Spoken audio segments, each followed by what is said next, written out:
Alright, let's continue with chapter 2, part 2. Okay, strategic planning kita dah cover tadi. So, kita go to the second type of planning, which is tactical planning. Okay, strategic tadi dia tak plan in detail. So, kita tengok tactical pula ialah apply to specific parts of the organisation.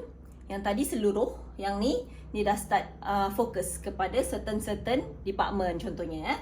Specify the details of how the overall objectives are to be achieved. Dia dah start ada detail macam mana nak capai segala objektif-objektif tu.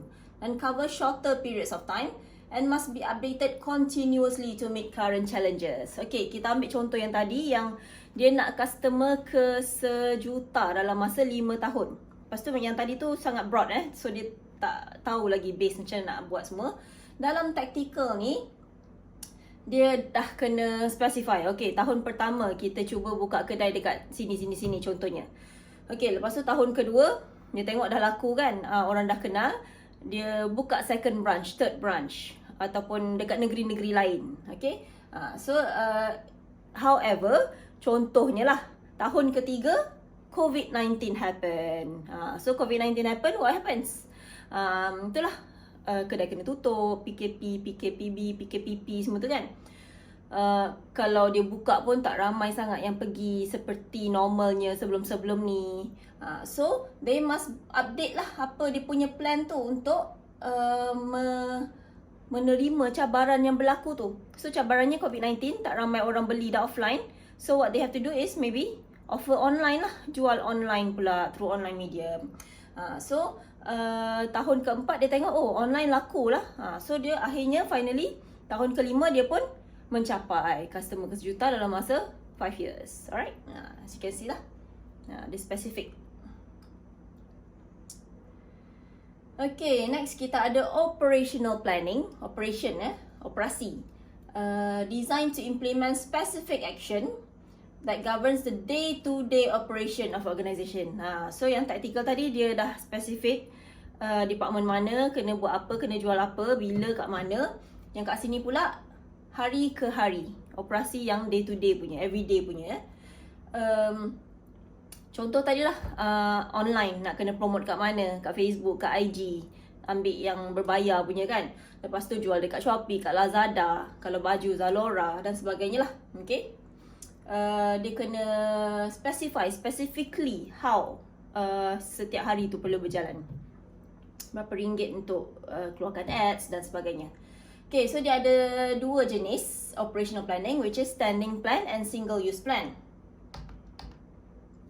Okay, standing plan ialah deals with the plan that recur frequently, yang berulang-ulang, benda yang sama yang berulang-ulang. Okay, so ada 3 pula pecahan dia, which is policy, procedure and rules. Basically semua ni ialah contoh policy, general guidelines for decision making within the organisation. Contoh polisi untuk menghantar kertas kerja. Procedure ni pula plan that specify how to proceed in a specific situation that routinely arises.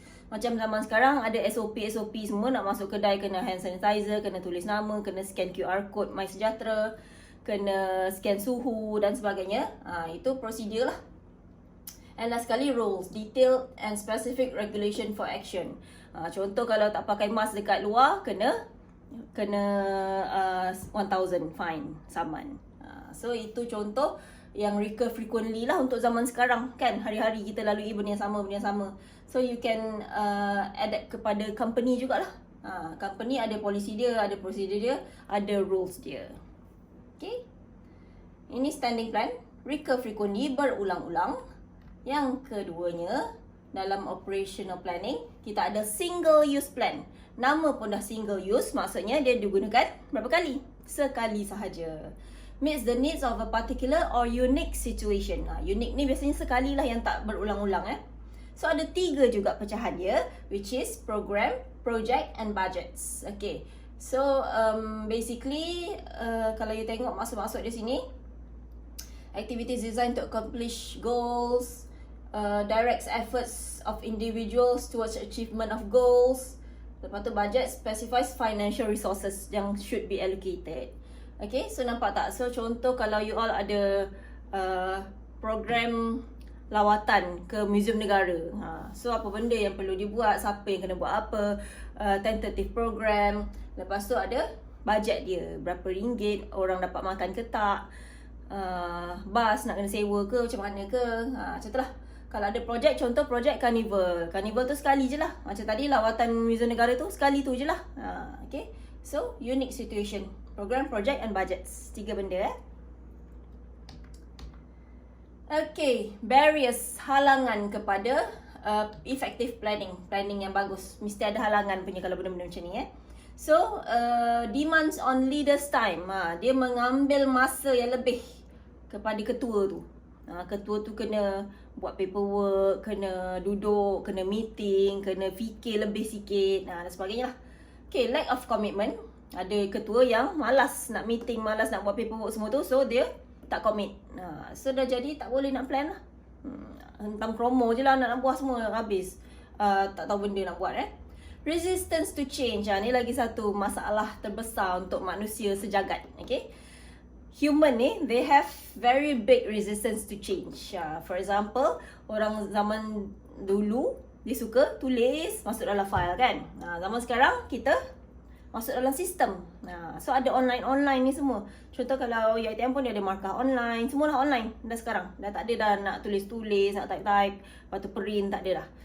So kalau ada orang yang resistance to change ni tinggi, dia rasa malas nak layan, malas nak belajar sistem baru, malas nak adapt to change lah. So in the end dia rasa semak dan serabut.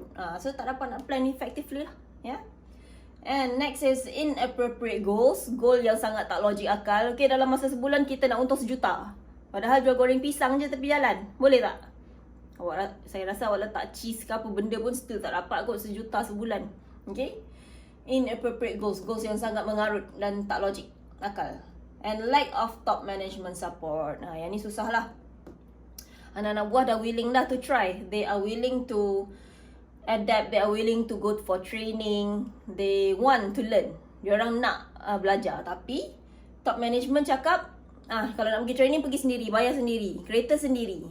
So kami tak bagi bajet untuk benda-benda macam tu. So susahlah, kesianlah kat anak buah. Anak buah ni nak meningkatkan company tu punya kejayaan, but still top management cakap kena kod. Dia tak nak keluar duit, dia tak nak keluar kenderaan, dia tak peduli lah kiranya, dia tak support. So these are all the barriers to effective planning. Alright, how to overcome? Macam mana nak mengatasi segala barrier-barrier tadi tu? Okay, the first one is planning must be clear and definite. Okay, so definite means terang benderang. Jangan cakap, okay tahun ni kita nak untung. Ya, tahu nak untung berapa? RM1 pun untung juga kan. So tak boleh lah macam tu. Kita kena cakap nak untung RM1,000, nak untung RM10,000 dan sebagainya. So that people know where they are going, right? Okay, planning must be organised. Kena atur dan susun elok-elok. Jangan cakap kita nak untung, lepas tu entah siapa-siapa je. Siapa punya kerja yang nak kerja untung ni? Entahlah, lantaklah. Orang tu kau buat, orang ni kau buat. Entahlah, lalas semua orang pun tak pedulikan apa yang nak dikejar tu Involve employees in decision making. Yang ni pun penting supaya employees tu rasa they feel that they are important, that they can contribute to the company's achievement.